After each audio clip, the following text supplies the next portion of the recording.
Hey guys, Divyansh and welcome back to another episode of football daily. और ऐसा आज के फुटबॉल टाइम में हो रहा है क्या कि कोई भी बड़ी चीज यहाँ पर बिना कंट्रोवर्सी या बिना कंफ्यूजन के निपट जाए। अब उसमें भी यहाँ पर अगर मुद्दा यहाँ पर लियोनेल मेसी और क्रिस्टियानो रोनाल्डो का हो तो बात ही क्या है। अब देखो यहाँ पर रिसेंटली रियद सीजन जो कि सऊदी और अल नसर का ही कुछ कह दो कि उनके साथ का ही कुछ है कोलैबोरेशन, जो कि हमेशा हमको देखने को मिलता है कि रियद कप है। हाल ही में हमने देखा था पीएसजी वर्सेस जब रियद 11 हुआ था तो उसमें यहाँ पर रियद 11 जीत गई थी। उसके बाद हमने देखा था कि यहाँ पर बहुत सारे रूमर्स आ रहे थे कि भाई यहाँ पर अल नसर वर्सेस रियल मैड्रिड हो सकता है, अल नसर वर्सेस मैनचेस्टर सिटी हो सकता है। और फाइनली यहाँ पर इस टूर्नामेंट का एक तरीके से प्री सीजन टूर्नामेंट उसकी नोटिफिकेशन हमारे पास आई कि भाई रियद सीजन जो कि शायद से है रियद जनरल एंटरटेनमेंट और कुछ हाथ यहाँ पर ला लीगा के क्लब अल्मीरा के प्रेसिडेंट ओनर का भी है। उन्होंने यहाँ पर ये अनाउंस किया कि भाई हम एक कंपटीशन अनाउंस करने वाले हैं और उसमें 3 टीम पार्टिसिपेट करेंगी। पहली होगी अल हिलाल, दूसरी होगी अल नसर और तीसरी होगी यहाँ पर इंटर मियामी। अब यहाँ पर उन्होंने कहा कि जो पूरा फॉर्मेट होगा वो एक लीग स्ट्रक्चर में खेला जाएगा, यानी कि अल हिलाल वर्सेस अल नसर वर्सेस इंटर मियामी और इंटर मियामी वर्सेस अल हिलाल। और 3 मैचेस के बाद यहाँ पर जितने भी पॉइंट्स होंगे जिस टीम के ज़्यादा वो यहाँ पर जीत जाएगी। अब तुम कहोगे यार इतना सीधा सिंपल तो नहीं होना चाहिए, और है भी नहीं। असल में इसके कुछ ही घंटे बाद जब ये नोटिफिकेशन आई और पूरे दुनिया में यहाँ पर हल्ला कट गया कि भाई एक बार फिर से द लास्ट डांस करके ही इसको प्रमोट किया जा रहा है। उसके पीछे रीजन ये है कि यहाँ पर नेमार इंजर्ड है तो वो अल हिलाल की तरफ से खेलेंगे नहीं। ऐसे में यहाँ पर इसको एक तरीके से जो कि इनिशियली ये प्लान था कि भाई ठीक है नेमार एक तरफ होगा, एक तरफ रोनाल्डो होगा, एक तरफ यहाँ पर लियोनेल मेसी होगा, उस तरीके से इसको प्रमोट करेंगे और बिकता भी बहुत ज़्यादा। लेकिन क्योंकि यहाँ पर नेमार इंजर्ड है और उनका कोई अता पता नहीं है फिलहाल नियर फ्यूचर में आने का, तो इसको लास्ट डांस करके ही बताया गया है कि भाई क्रिस्टियानो रोनाल्डो एक तरफ होंगे और एक तरफ लियोनेल मेसी होंगे और बीच में कबाब में हड्डी बनेगी यहाँ पर अल हिलाल की टीम। कुछ ही घंटे बाद इंटर मियामी की ऑफिशियल वेबसाइट से यहाँ पर उनका नोटिफिकेशन आ जाता है कि भैया उन्होंने यहाँ पर इस चीज़ को पूरी तरीके से इनएक्यूरेट बताया है। हाउएवर यहाँ पर अगर आप पूरा नोटिस पढ़ोगे और पूरा कम्युनिकेशन लेटर पढ़ोगे तो उन्होंने यहाँ पर एक कहा है कि अभी हमारी अपनी प्री सीजन को लेके किसी से भी बात नहीं है जो कि फाइनलाइज हो चुकी है।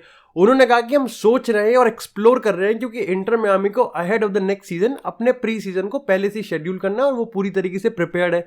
लेकिन यहाँ पर रियद सीजन का कोई भी नोटिफिकेशन कंफर्म नहीं हुआ है। हाउएवर उन्होंने यहाँ पर दबे शब्दों में ये भी कहा कि कोई भी चीज़ यहाँ पर ओपन है, यानी कि उन्होंने इस चीज़ को इनएक्यूरेट बताया है कि वो यहाँ पर जा रहे हैं और ये फाइनलाइज हो चुका है। इस चीज़ को इनएक्यूरेट नहीं बताया कि वो इसमें पार्टिसिपेट करना चाहते हैं या फिर नहीं।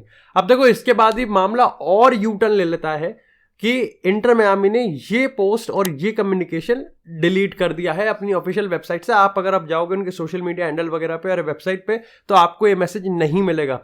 अब देखो इसके पीछे यहाँ पर 2-3 रीजन हो सकते हैं। पहले रीजन तो ये है कि इंटर मियामी की जो कम्युनिकेशन टीम है उनके साथ कुछ मिसअंडरस्टैंडिंग हुई है और वहां पर थोड़ा सा मामला सा बैठ गया।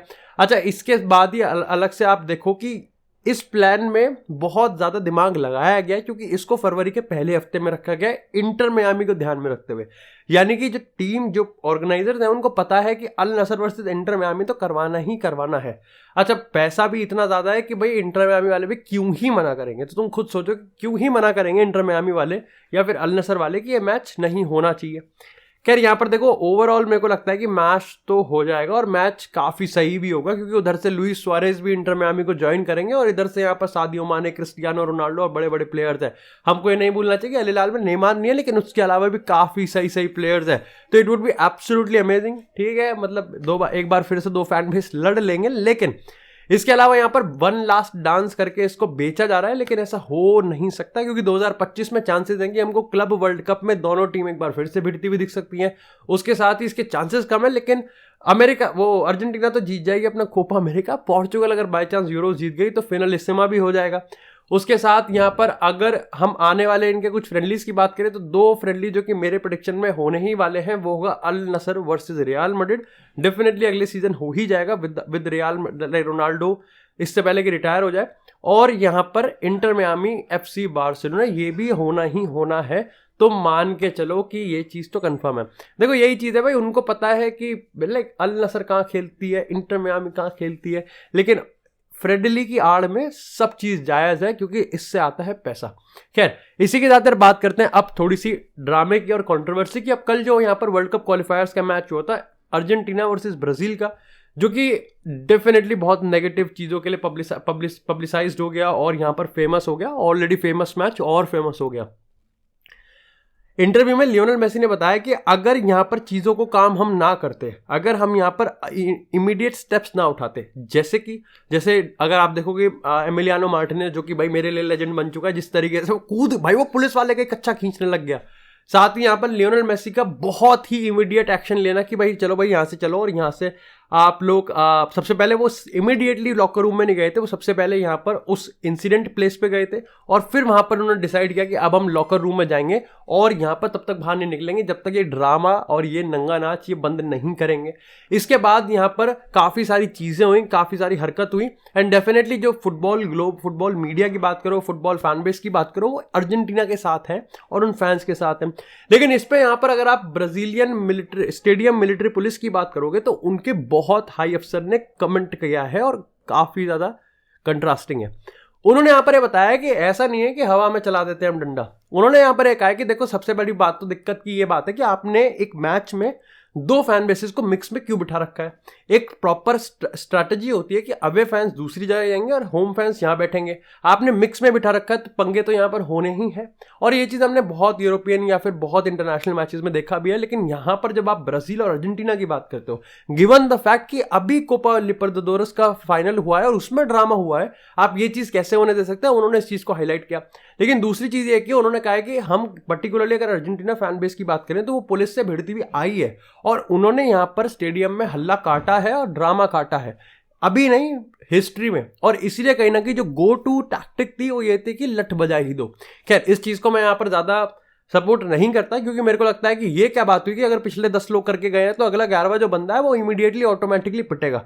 वो तब पिटेगा जब वो ड्रामा करेगा। अब देखो चाहे अर्जेंटीना का फैन हो, चाहे पोर्चुगल का फैन हो, चाहे किसी का भी फैन हो, कोई ड्रामा कर रहा है तो उसको तो कंडेम आपको करना ही करना है। अब इवन वहाँ पे कोई इंडियन फैन हो और वो यहाँ पर ड्रामा करने लग जाए और हल्ला काटने लग जाए तो उसको भी यहाँ पर इमीडिएट पनिशमेंट मिलनी चाहिए, अप्रोप्रिएट। सॉरी, ऐसा थोड़ी है कि पीछे लोग करके चला गया तो आप अगले वाले को पे ले जा रहे हो। लेकिन ये मिक्स फैन वाला जो था वो बहुत ही ज्यादा गंदा था। खैर इसी के साथ यहाँ पर हल्ला अभी तक और ड्रामा खत्म नहीं हुआ है। इस मैच के इमीडिएट बाद ही यहाँ पर लियोनेल स्केलोनी, जो कि अर्जेंटीना के मैनेजर हैं, उन्होंने यहाँ पर एक काफी स्क्रिप्टेड सा मैसेज डाला।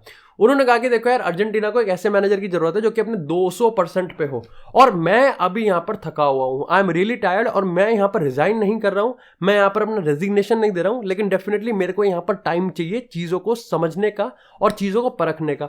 और उन्होंने कहा कि मैं अपनी फैमिली के पास जाऊँगा और उसके बाद मैं यहाँ पर अर्जेंटीना फुटबॉल एसोसिएशन से बात करूँगा और उसके बाद मैं यहाँ पर अपनी फैमिली और प्लेयर्स से बात करने वाला हूँ कि मेरा क्या डिसीजन रहने वाला है। और इसके बाद ही बिल्कुल ही मतलब अर्जेंटीना की सारी विक्ट्री की जो खुशी थी वो पानी में बह गई।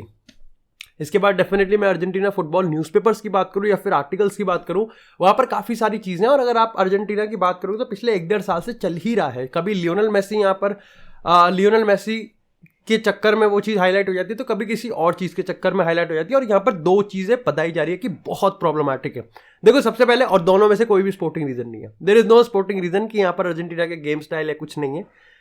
पहला है पॉलिटिकल और दूसरा है फाइनेंशियल।